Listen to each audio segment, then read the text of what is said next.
Andy Mitten is with us. Andy, good morning to you. How are you? Good morning. Just got up. I was at Wembley until late last night, and I was at Wembley the night before, so I got up especially to speak to you.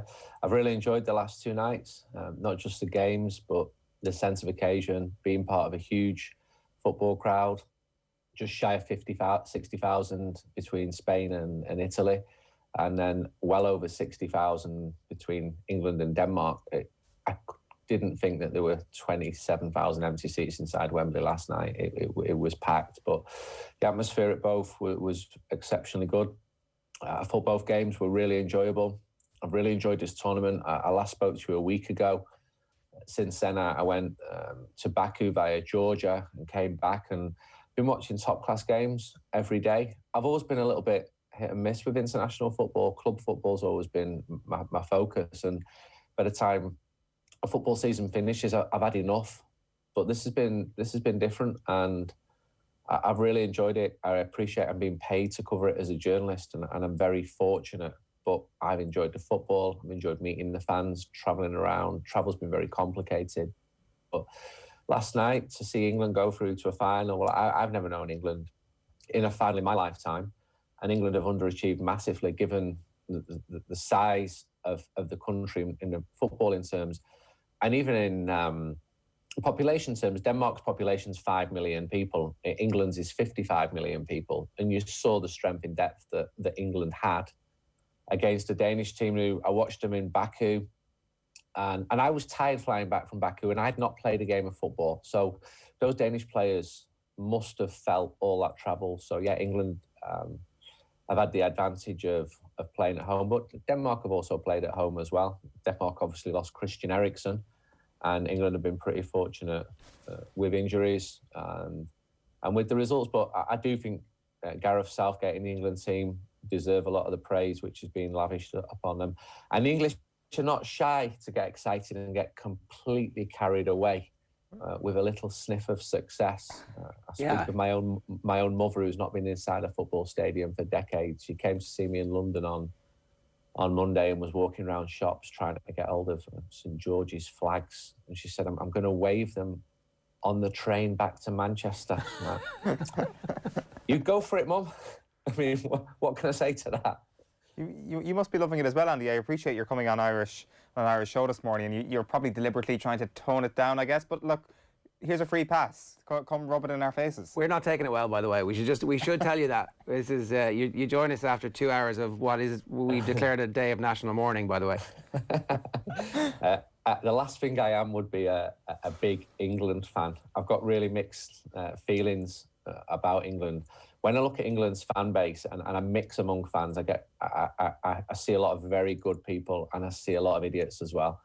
And working as a journalist and travelling around and being a television journalist on this one, you get the camera out and people just start jumping around behind you, nowhere more than in England, and you add alcohol into that mix. And I just said to a guy the other day, what are you doing? Why are you jumping around behind me? He went, what does mean? I mean, what? I'm just doing my job. I'm speaking about football, and you're just jumping around behind me. And maybe I shouldn't have done that, but that's what I felt. But in Seville, a couple were flamenco dancing behind me. And you go in the other countries and people just put the thumbs up behind you. Look, it's brilliant for England. It's easy to be cynical, sceptical about England when you're from Manchester. If you look at the flags at England matches, they're not from Liverpool, they're not from Manchester. It's provincial. It's from football clubs who don't go and play European football. It's almost impossible to follow a club like one of the clubs who are in Europe and follow the England national team. Some people do it, but I got the tube last night and I listened to the conversations, and it was, where you from, mate? Hartlepool. We're Bladesers. We're from Sheffield. We're Coventry. And brilliant. Why shouldn't they enjoy this? And they've got a good team, finally. And I spoke to Nemanja Vidic 2 days before the game to do an article for The Athletic, and he just picked out defending, which he knows a thing or two about, and he just said this England team's been built on caution, on a defence, and he thinks that Gareth Southgate would have been hammered if he got that wrong, but he didn't. He's got it right, and Vidic said he's been brave, and it was euphoric in Wembley last night, coming out of Wembley, listening to all the fans singing the songs. All right, they didn't have anything as good as the Italian national anthem from the night before. And I enjoyed it all, you know. I divide my time between Spain and Manchester. So my children told me on this trip that we're Spanish, we support Spain. And it was great to see them engage in football. Their girls are 7 and 10 years old. They've never been so excited about football before. And my wife said this, the youngest one, she was asking about the Spain-Italy game, and when it came on, she watched it. And I said, what, she watched a whole football game? She went, no, she lasted 4 or 5 minutes before she put YouTube on then. And I give them one example of my mum at one end of the age spectrum and my youngest daughter at the other. It's only football. It can do this to people. It's bringing happiness. I think you need that at the moment. I'm seeing it in the real world, be it in Copenhagen, which was fantastic, and more so in England. Yeah. Probably because more of the games have been here, and the England national team is flying. So can we tease this out a bit? Because we've constantly talked about how the quality of the international football matches was never anywhere near as good. It wouldn't approximate Champions League matches, but I definitely felt that semi-final between Italy and Spain. The bravery of the players in midfield in particular, and playing out from the back where there's 3 or 4 players around you, you still make that pass and you pass it hard, and you know that player is going to control it, turn around and find a pocket of space. It was as good, and I enjoyed it as much from a technical perspective as any football I've seen, including some of the Champions League games that we were coming on here going, this is so amazing that they've got this collection of players who are capable of doing this. Like, maybe international football is catching up in quality, certainly at these tournaments. And I don't know, it feels like it's brilliant. And it's more important.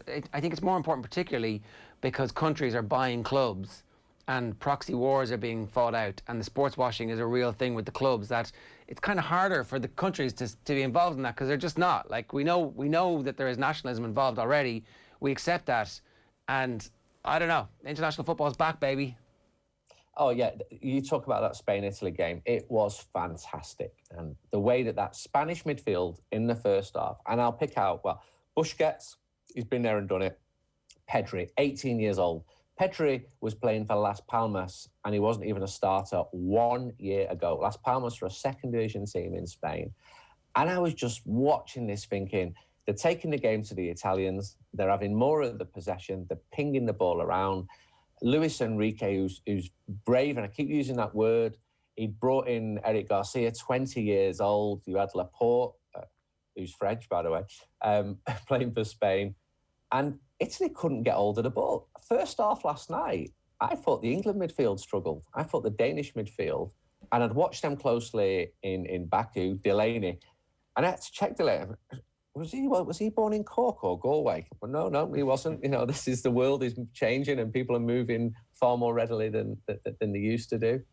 And Højbjerg, and they were brilliant against the Czech Republic. And I think Denmark faded a lot in the second half. But isn't that inevitable? Look where they're bringing their pool of players from.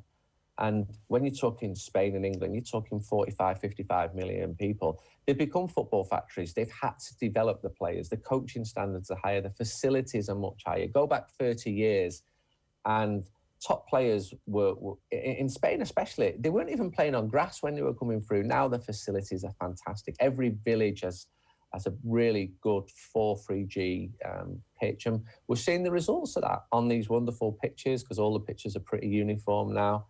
And then Italy came into it. Italy, I felt, didn't even have most of the possession and yet controlled the game. Spain didn't have the strikers. England last night, they struggled in the final third, and then they had a little bit of class. And I'm sure you might discuss the penalty this morning. We did a bit, there. yeah. I mean, I'll be honest, I was sat 150 metres away from it. I had no idea whether it was a penalty or not. Absolutely no idea. So that's another thing from a spectator perspective. You're seeing far, far more with your HD TVs, which fill up half your walls in your houses or flats or wherever. And you're just going with the flow in the stadium on this big wave of emotion, and it's full of ironies, and you can be cynical. Why are people singing Atomic Kitten? Or, in fact, why is every single person around me singing a song by a teen band 20 years ago? But why not get lost in that sense of abandon? Football can do that. And I said it before, it's only sport. It's not that important, but it felt important walking out of the game last night. It's on balance, and now at the end, as we are, the bigger tournament and it going all over Europe, you know, when it came out, I was definitely, no, this is a ridiculous idea. It's just Michel Platini trying to get votes. And maybe that was the impetus for it.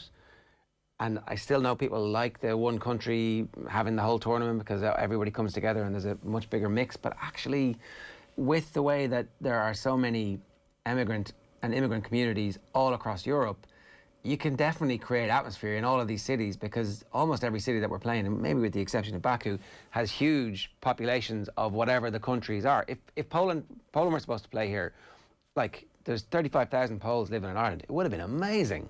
But we didn't get to see it. If England and Germany played here, it would also have been amazing. We didn't get to see it because of COVID. But I'd like that to happen. I think there was the bones of a really good idea here, and we should stick with it for the tournament after the next one, which obviously has already been decided where that's going. Yeah, and you asked me this last week, and I was pretty optimistic. And the point about the immigrant and the expatriate populations is totally true. They're very different to hardcore football fans. If you looked at the England fans in Rome, they're middle-class expats who are teachers or engineers, and that's for better or for worse, because they're not booing the national anthem, for example. And if you go to the mega cities like your London or your Paris or Barcelona, there are tens of thousands of people, you know, in Barcelona. That I know many Irish people, for example. My worry with the format is logistics. It's very expensive to travel around, and it's all right when there's hardly any fans. Your hardcore fans are still going to want to travel. You know, Wales would have had 6,000 in Baku. And for them just to then click a switch and go, right, we now need to be in Copenhagen at 4 days' notice. I don't know whether the solution is in charter flights. It's just a lot more expensive. And people aren't going to need the paperwork because of COVID in the future. But I definitely see merit in, maybe it's the nationalism of teams playing at home as well, the Danes in Denmark, the Spanish in Spain, and also the locations of the cities. Spain in Seville. Spain will never play in Barcelona because Catalans are not overly bothered. The Dublin point, I booked flights to Dublin. I was really sad not going to Dublin or to Bilbao. The one thing you have got is Bono, that song he sings, chiseled its way into my head for weeks and weeks. It's in the stadiums, is it? Yeah. So right, it's in the stadiums all the time. I've only heard it once. Around the cities. Yeah. Right. Well, I'm hearing it about 60, 70 times per day, right? Because all the advertisers who have paid into this have paid for the jingle. So I loved early U2. I've got all the U2's albums, and some of the later stuff, okay, a bit of hit and miss, but Bono's voice, and this little jingle, I'm waking up. Now, the only thing that has superseded this is the Italian national anthem. Now, why is this happening to my brain? This is all subconscious, this. So I woke up yesterday morning in London with the Italian national anthem pinging around my head, smiling, thinking this is beautiful, it's a beautiful song. And then you say this on Twitter, and then you get, actually, this anthem is built around modern-day slavery. Oh, I'm just not bothered for that. You know, maybe I should be, but I'm enjoying it and visiting all of the different cities. There's so many positives been pulled out of this. Negatives, high ticket prices, although a lot of the fans in the cheap seats. I met Italians and Spaniards who paid €70 to watch the game at Wembley. It's not off the scale. Ticket prices for Sunday, trust me, will be a lot more than €70. I know people who were being quoted. And one of the lads I overheard on the train from Hartlepool, he paid £660. And he's a working class lad for his ticket last night. He said, worth every penny. I'll remember it for the rest of my life. And I'm thinking, I told my wife I'd paid £660 for a game of football, but she'd be mad at me. But everyone's coming at it from different perspectives. And I think it's put a smile on the faces of a lot of people at a time when that has been needed. Even if it's people in Ireland engaging, sending me tweets saying, this is disgraceful. I hope that Italy absolutely smash England because of the arrogance or what perceptions, perceptions. People are waiting for England to do something to annoy them. because the English are self-regarding it. It's coming home. What's coming home? And Kasper Schmeichel was absolutely right. It's never been home. And I really like that from him, that line in Danish humour.